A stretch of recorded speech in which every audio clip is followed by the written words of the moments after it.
Assalamualaikum warahmatullahi wabarakatuh. Nama saya Nur Afia Badaningrum dari kelas 12.1, nomor absen 28. Di video ini, saya akan melakukan praktikum tentang gerakan melingkar yang bertujuan untuk mencari hubungan antara jari-jari dengan kecepatan linier dan massa benda dengan kecepatan linier. Adapun dasar teori dari praktikum ini yaitu gerak suatu benda yang membentuk suatu lintasan berupa lingkaran yang mengelilingi suatu titik tetap. Nah, supaya benda tersebut dapat mengelilingi dan bergerak melingkar, ia membutuhkan gaya supaya dapat ke titik pusat lingkaran tersebut. Adapun besaran-besaran yang terdapat pada gerakan lingkar yaitu periode, frekuensi, kecepatan linier, kecepatan sudut, dan percepatan sentripetal. Nah, kemudian ada gerakan melingkar yang terjadi di kehidupan sehari-hari, yaitu misalnya arah jarum jam dan komedi putar. Nah, alat dan bahan yang kita butuhkan untuk melakukan praktik yaitu pipa paralon, bebas ukurannya seberapa aja, yang penting bisa dipakai. Yang penting jangan kepanjangan karena bakal susah nantinya megangnya. Lalu tali rafia atau tali apapun terserah, yang penting bisa dibuat muter.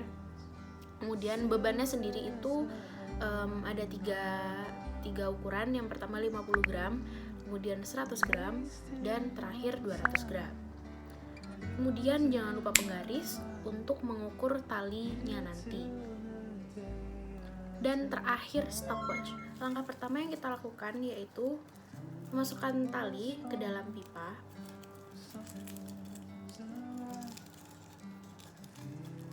Seperti ini. Kemudian ikatkan beban kepada ujung-ujung tali. Jadi ini nanti beban A sebesar 50 gram, beban B nya sebesar 100 gram. Ini kita posisikan seperti ini terlebih dahulu. Terus kita seimbangkan. Nah, ini kalau udah seimbang, tinggal kita hitung waktunya yang mereka tempuh untuk mendapat 10 kali putaran menggunakan stopwatch.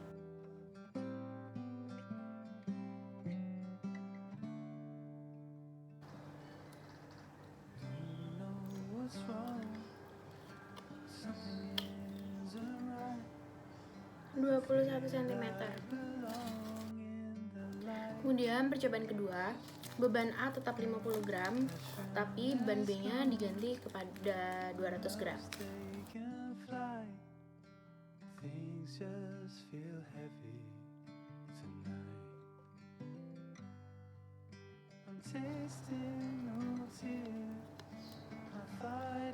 Sebesar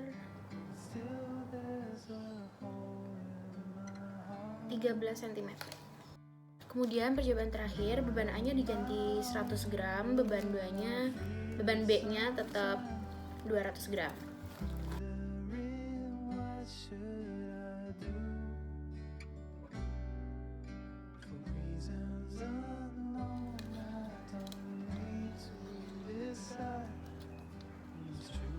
Besar 24 cm. Oke, jadi berdasarkan praktikum sebelumnya, dapat ditarik kesimpulan bahwa gerak melingkar itu dipengaruhi oleh massa dan jari-jari. Nah, apabila massa beban itu besar, maka kecepatan linier akan semakin cepat. Begitupun sebaliknya, apabila massa beban kecil, maka kecepatan linier akan semakin melambat. Lalu, semakin panjang jari-jari, maka kecepatan linier akan semakin lambat. Sebaliknya, apabila jari-jari semakin pendek, maka kecepatan linier semakin panjang. Jadi sekian dari saya, semoga bermanfaat. Terima kasih, mohon maaf apabila ada salah. Wassalamualaikum warahmatullahi wabarakatuh. Dadah.